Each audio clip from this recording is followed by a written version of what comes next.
This is Ringo here doing an unboxing of my new Balius and Xanthus barrel saddle.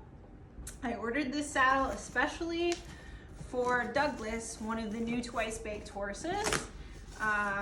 He has really sharky withers, and I tried, I think, about 5 saddles on him in the last 2 days, none of which fit.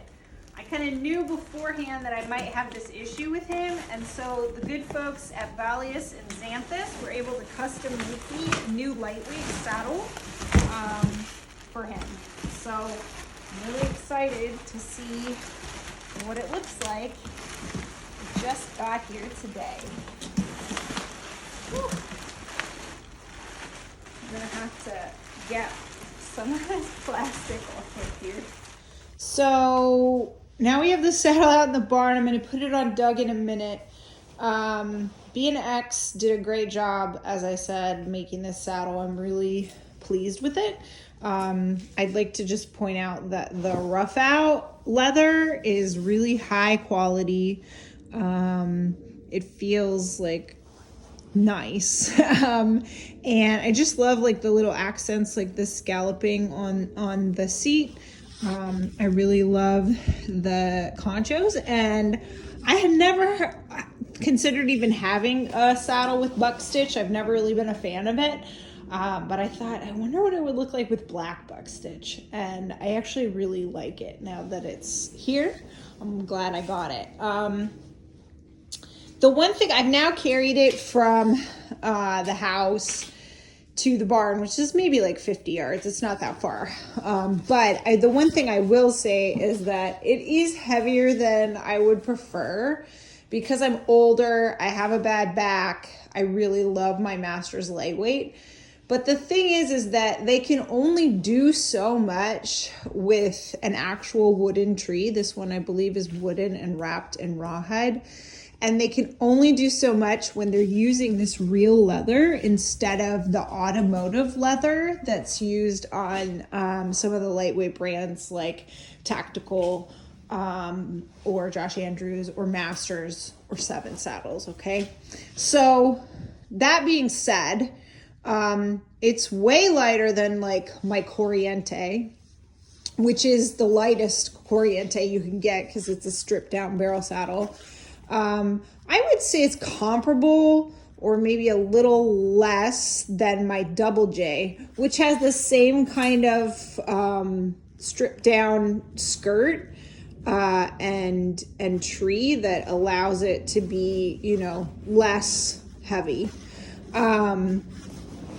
So I'm not upset with how much it weighs, but I'm a older lady with a really bad back. So anytime I have to lift a saddle up and it weighs, over 15 or 20 pounds, I get a little concerned. But like I said, they can't help that, right? Like this, if you're going to be using real leather, if you're going to be using a wooden tree, even if it's wrapped in rawhide, you're sacrificing weight for quality, and I think the quality is here on this saddle.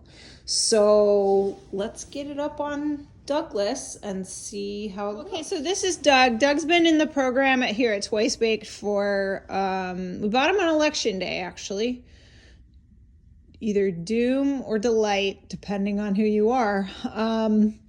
And yeah, we're still getting him worked out on weight. We know he needs to put on some definite pounds to get him, not looking so ribby, fill out his hip bones a little bit. That being said, when we got him,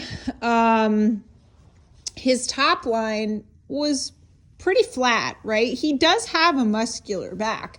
His muscles aren't terrible.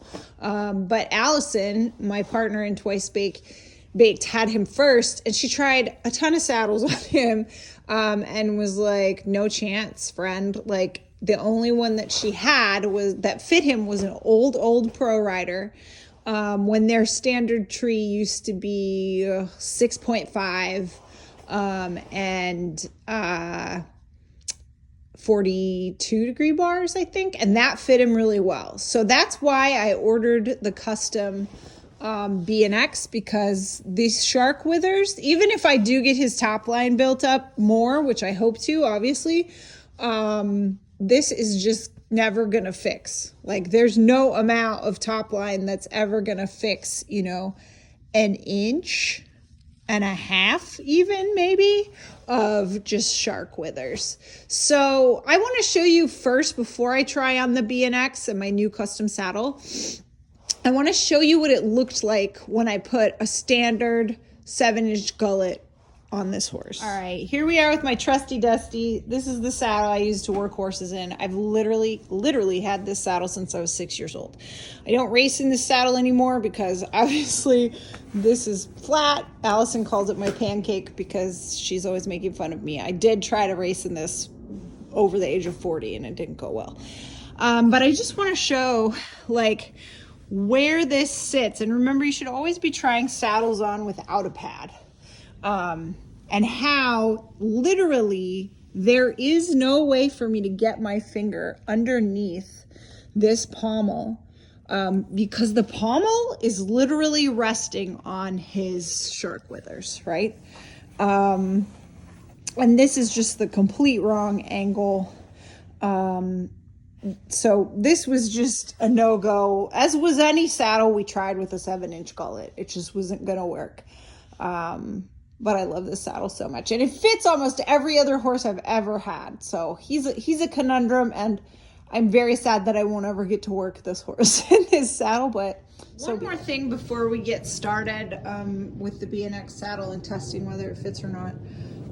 I just want to point out, this is a wear scar from a saddle that didn't fit this horse, because, you know, kind of the standard for most saddle companies is a 7-inch gullet.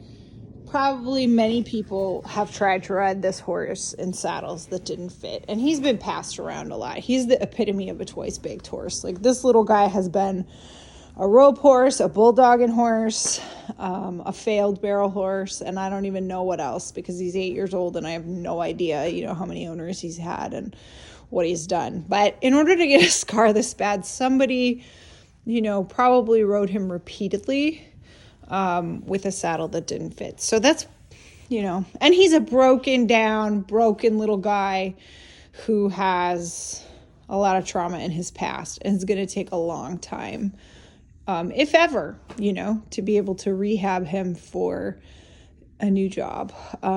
So that's just my one plug for that. Now let's finally try the saddle. And here's the reveal. It looks good from this angle. It looks really good. It's not sitting like wrong on his body. It's flowing down his side here really nicely. You know, there's plenty of clearance here between the top of his withers and the pommel. It's not coming down on them. This is a 6.5 gullet, and I believe it was a 42-degree bars. And it looks like it's fitting pretty nicely all the way underneath. I stick my hand under here, and there's nice clearance underneath where the bars are, right? And then it's a little bit fit and trim around where the bars are. So the saddle didn't come with a back cinch. I've just ordered one. I always ride in a back cinch. If you want to know why, please feel free to reach out or comment. Yeah, I think it fits really nicely. And I'm so happy that Allison is so smart about saddle fit. She's taught me a lot about it in the last few years. Back in the day, you know, we just like slapped thicker pads on. Saddle fit wasn't really that important to us. And so I didn't really know that much about saddle fit before I got hooked up with her. So I'm going to send her this video and make sure she agrees before I post it. But I think a 6.5 gullet with 42 bars was what was needed for my little cute boy. And the only reason we would know that, again, is because she had a really old pro rider, and that was what their standard tree was back in the day. So I'm just really excited that this saddle is so pretty, that I can lift it. Again, Another big shout out to the makers of this saddle. It was affordable. It's beautiful. It's mid-weight. And it, most importantly, fits the horse. It's a 13.5-inch seat. I haven't sat in it yet, but it should fit me too. I'm really excited about this saddle.